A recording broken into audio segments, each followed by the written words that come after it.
Hello, YouTube world. Thanks for checking in the Khaliis take. I appreciate you always coming out, showing support. And if it's your first time to the channel, please like, subscribe. Also hit the notification bell so you can get the newest content first. And you want to be able to get the bonus content that I put out on weekends, like today and other days as well. We put out new videos every day, so you won't miss any content here.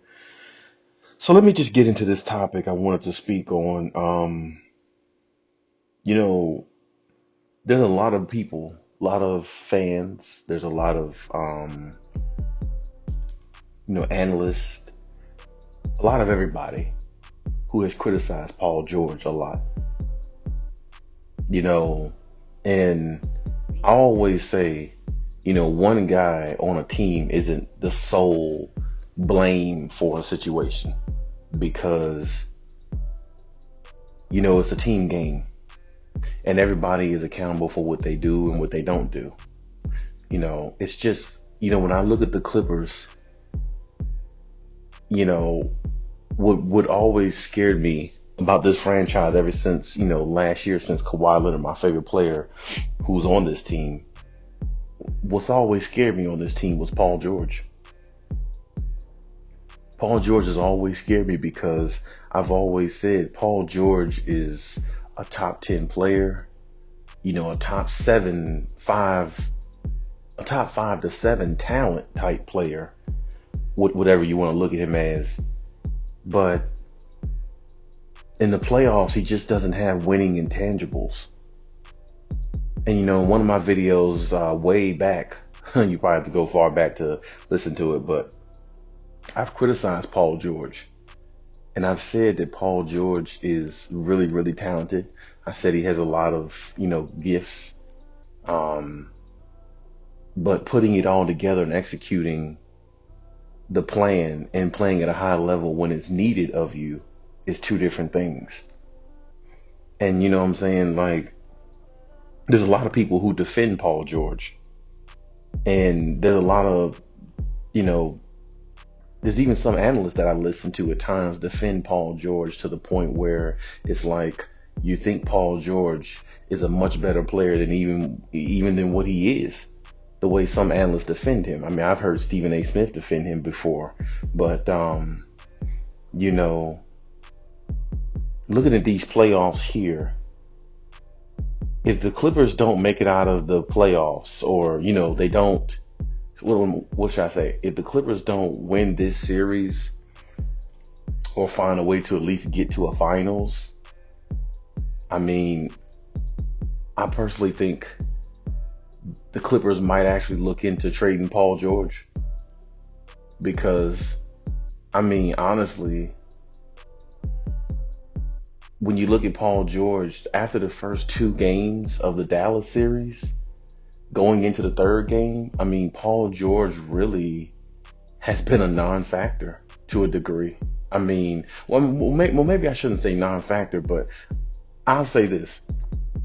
Paul George has been struggling since game 2 or 3 of the Dallas Mavericks series.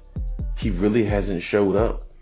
I mean, he's hit some, shots in the 4th quarter, made some good passes, things like that, but he hasn't played up to the level of a number 2 best player on a team, in my opinion. And my thing is this: you can't ask Kawhi to go out there and score 30 points a game, lock down the team's best defender. I mean, lock down the other team's best player, superstar, and in the 4th quarter, deliver the dagger shots that they need to close games out. You know what I'm saying? That's just a lot to ask of one guy every time they step on the court. And that's the reason why I think you look at Kawhi Leonard sometime and you watch him play and he looks like he's sleepwalking at times during some games, or, he's not putting in his best effort scoring wise and, all that, because it's like, you have to understand, when you're in these 7-game series, you have to pace yourself as much as you can, because you in the NBA playoffs, you already know as fans, you can go 3-4 rounds and play 7 games each round. It's a possibility. So if you wear yourself out in one series and putting all your energy in there, well, you might find yourself being tired, dead tired by the time the next round comes. Now you ran out of gas. Now you don't have enough energy to complete this next round, and you might lose whoever you face.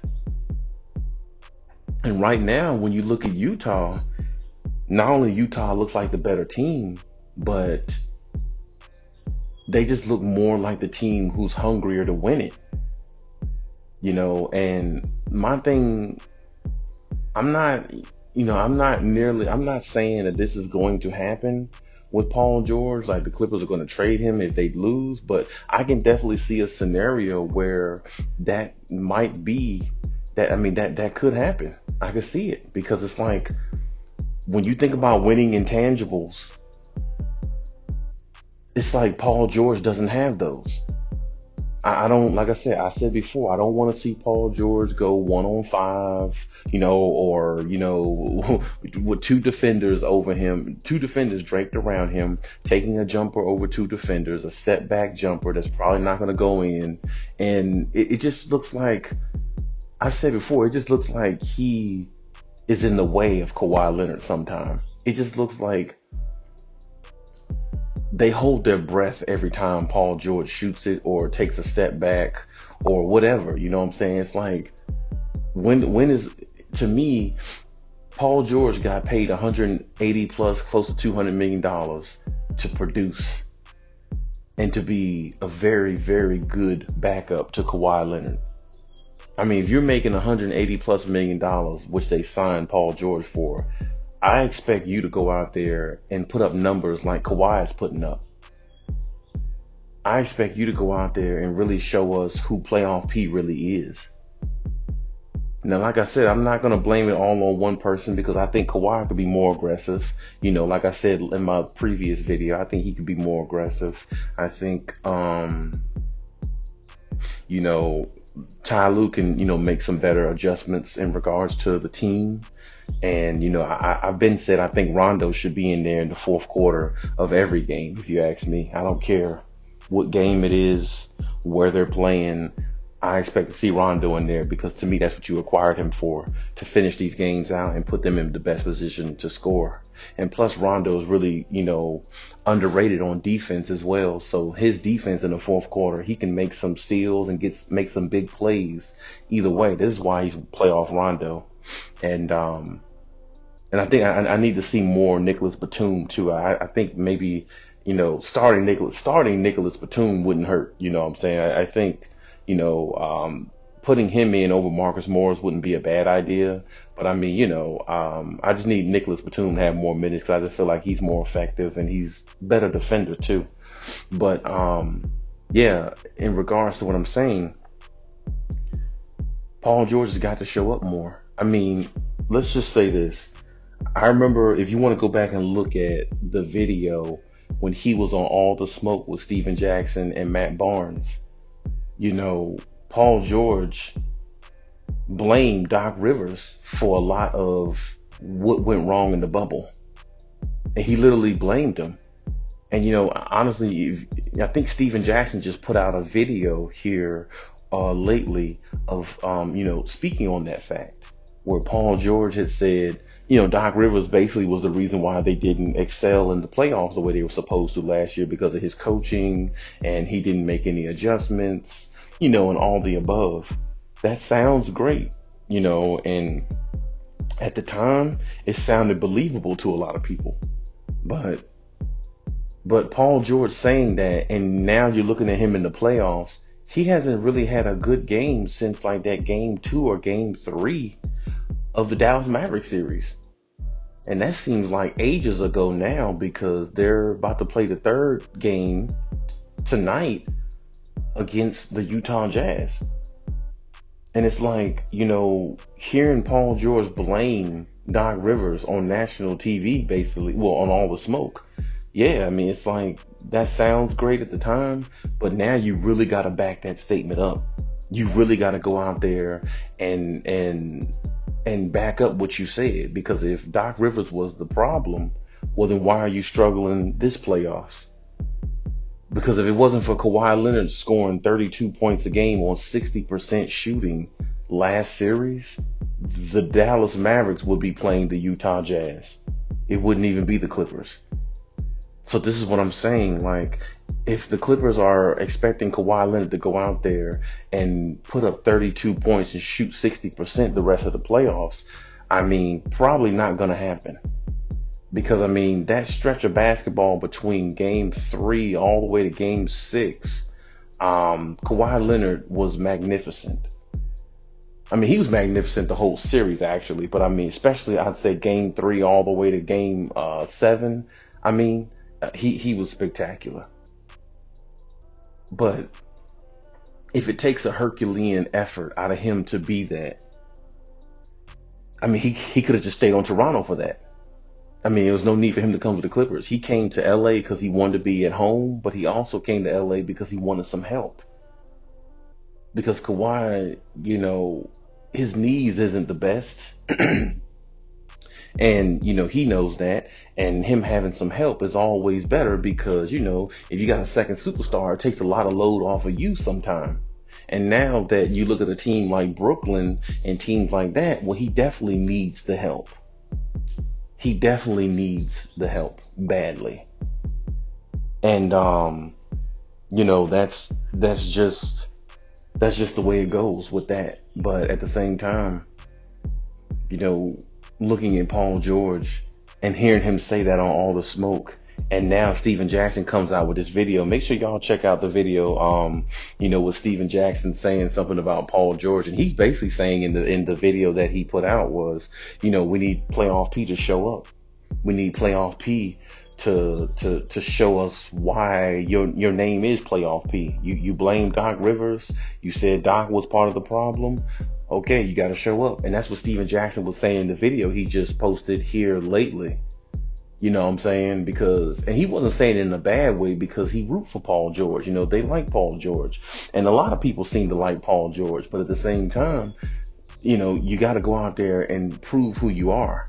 This Clippers franchise just gave you $180 million and you're playing like a number 4, a number 3, a number 4 best player on a team. You're not playing like a number 2 best player, the second best player on a team.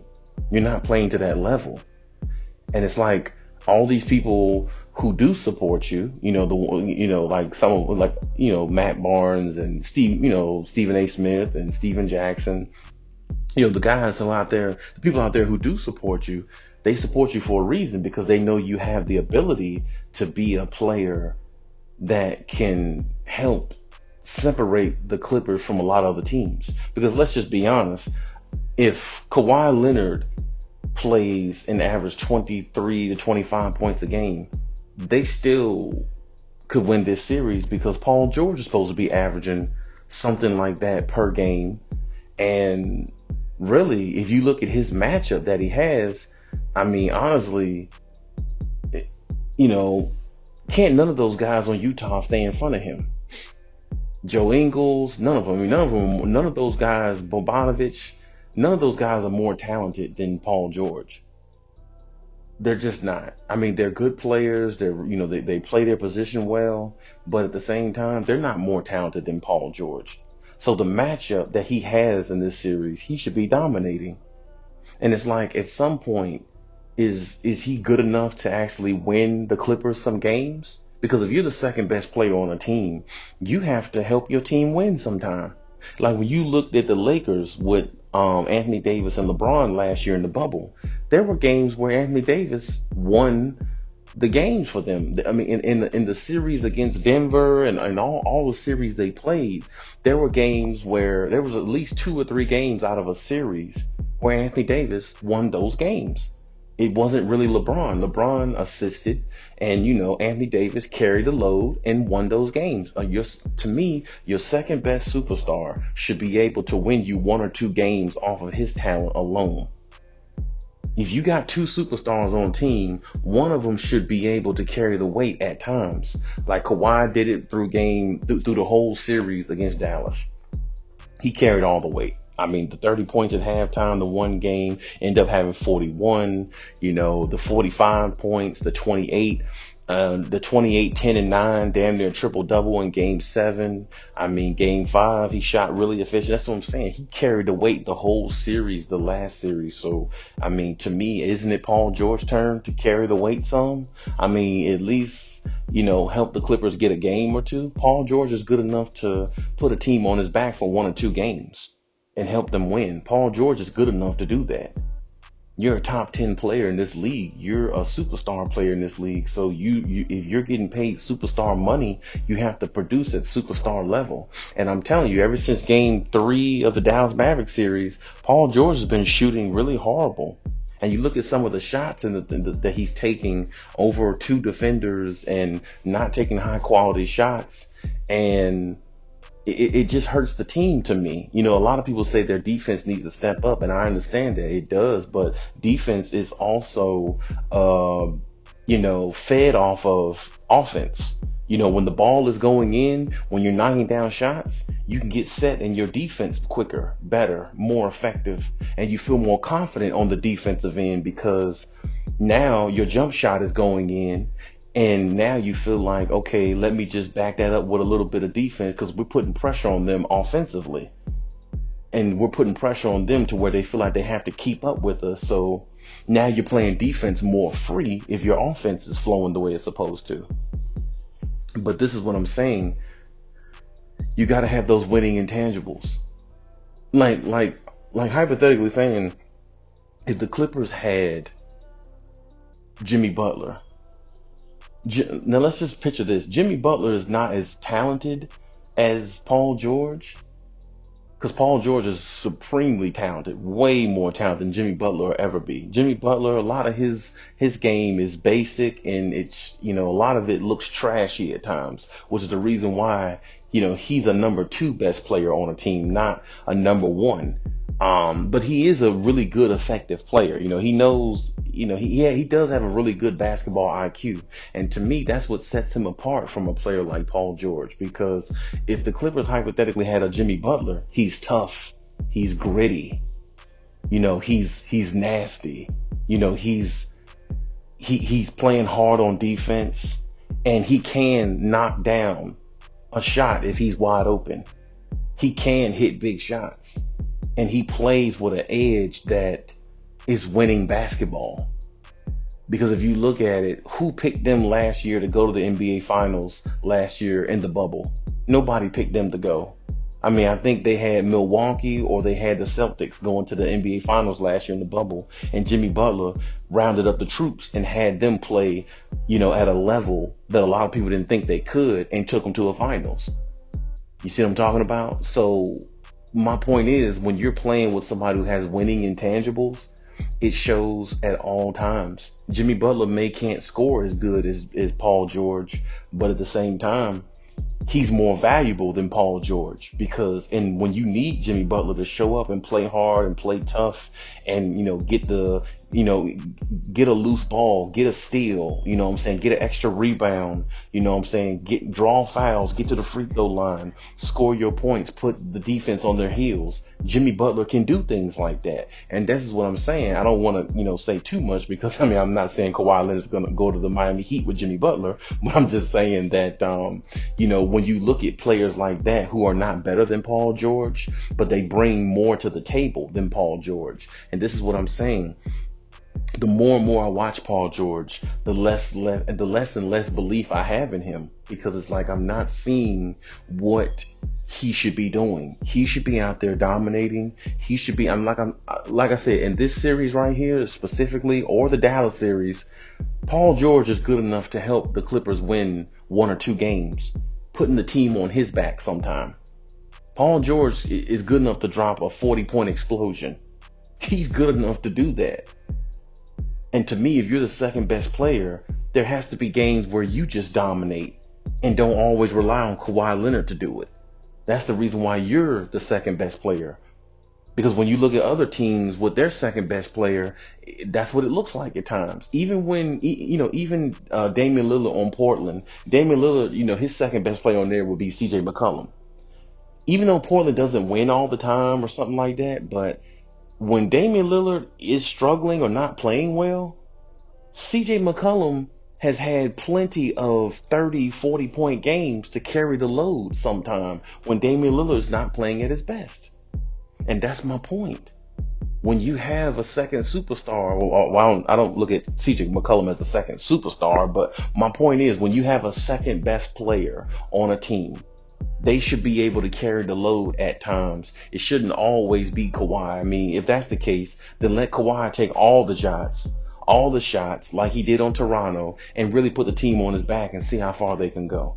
Because we've seen Kawhi do that, but that's the offense running through him solely. And that's not how this team is built. This team is not built where the offense runs completely through him. It runs through him and Paul George and a rotating of other guys. So this offense is not built like that. You know what I'm saying? See, Toronto's offense was built for Kawhi Leonard to be an ISO dominant Michael Jordan type, Kobe type player, in which that's where I think Kawhi Leonard thrives the best anyway. I think he thrives better when he's the focal point of the offense and he has a bunch of great role players around him. I believe that's where Kawhi Leonard thrives the best because now you're seeing his ability put on display and his job is to go at whoever's defending him however he wants to, and he has the full green light. You know what I'm saying? And that's where Kawhi, plays his best, in my opinion. But I do believe Kawhi can play with other superstars. I'm just not sure if he can play with Paul George going forward. Paul George has been shooting terrible these playoffs. And I hope he corrects it tonight, in tonight's game. I really do, because, they need it. And they need him to show up sometime. Not shoot 4 for 17 and 5 for 22 and, 5 for 19. See, and if you shoot 5 for 19 or 4 for 17 and you have 22, 23 points or 25 points, it really doesn't matter, because it's like a lot of those points that you probably got was from the free throw line, probably closer to the end of the game where the game was out of reach, another team was fully in control, and those points really don't even equal out to anything because those points don't really have an impact. And this is what I'm saying, like, Paul George he just has too many shooting slumps in the playoffs. And I just don't know if Kawhi could win with this guy. I really don't. You know what I'm saying? And I'm not saying that the Clippers are going to trade him or anything like that, but I tell you what, if the Clippers don't get out of this series with Utah, I guarantee you Steve Ballmer won't let the thought will cross his mind. It will cross his mind. Because you're just not seeing a $180+ million player on the floor. You're just not seeing it. And like I said, in the regular season, Paul George is really good. But when, I always said, some people are not built for pressure. Some people are just built, to live with no expectation. And not a lot of people are built to be under pressurized situations and deliver. Not everybody's like that. Now, we know Kawhi is like that because, he's already proven that in his career. He proved in the last series against the Mavericks, where the Mavericks definitely should have won that series. But now it's time for Paul George to show it as well. And now, like I said before earlier in the video, Kawhi has to be more aggressive and show more, do more on his part too. But it's like you can't expect that out of him every game when he has a second co-star who's supposed to help out. If you're getting paid $180+ million, you should be able to have a couple of 40-point games here and there in the playoffs. Paul George hasn't had a 40-point game yet. Kawhi Leonard's already had 2 of them. Damn near had 3 of them. This is what I'm talking about. Like, if you're going to get paid the type of money Paul George is getting paid, then I need to see numbers like that sometime. Shooting efficiently, doing it too. And if Paul George did have a 40-point game in the series, it must have only been 1 if he did. Because I don't think he's had 1, but like I said, you gotta make these things happen. You know what I'm saying? I just don't know if Paul George is going to do that. I want to see what he does going forward. I'm not going to fully criticize him 100%, because they're still in it. You know what I'm saying? They're down 0-2 and they're back at home tonight. So we'll see how he plays and see if he, really picks up his game, because I just need more out of Paul George. I mean, you're the one on All the Smoke saying it. Steven Jackson is calling you out in a good way. So you got to show up, and that's just what it is. You know what I'm saying? So we'll see how tonight's game go and everything like that. But like I said, I'm anxious to see, how, Kawhi and PG play, tonight's game and how they approach it. I'm anxious to see that. I'm anxious to see exactly how the Clippers, what adjustments they made on their end to try to counteract what Utah has been doing, which is dominating. I need to see some nasty defense. Also, I mean, Jordan Clarkson don't need to come in there and drop 25 or 30 points. Jordan Clarkson needs to have 16 or 17, 18 at the most. If you keep Jordan Clarkson under 20, you got a chance to win this game. Donovan Mitchell can go for 40, but if Donovan Mitchell has 40 and Jordan Clarkson has 29, then you're probably going to lose this game. So you're going to have to slow Jordan Clarkson down. Joe Ingles and the rest of the crew, those are stiff players. They're not really like great off the ball players, things like that. I mean, just that left hand of Joe Ingles makes him a little difficult, but I mean, he plays really stiff. Bogdanovich, they're good shooters and all that, but like I said, you can neutralize them. You can. So go out there and see what you can do and see exactly what, let's see what adjustments you made to counteract the punch they threw at you at first. So we'll see exactly what the Clippers are made of tonight. And I want to see better basketball on the Clippers, on both ends for the Clippers. I just want to see better basketball. So, with that being said, let's just see how tonight's game goes. And hey, give the fans what they want, which is a Clippers W. And hey, that's my take on the situation. Let me know what you think, whether you agree or not, or however you see the situation. I'm totally fine with that. And I appreciate your comments as always. Khaliis out.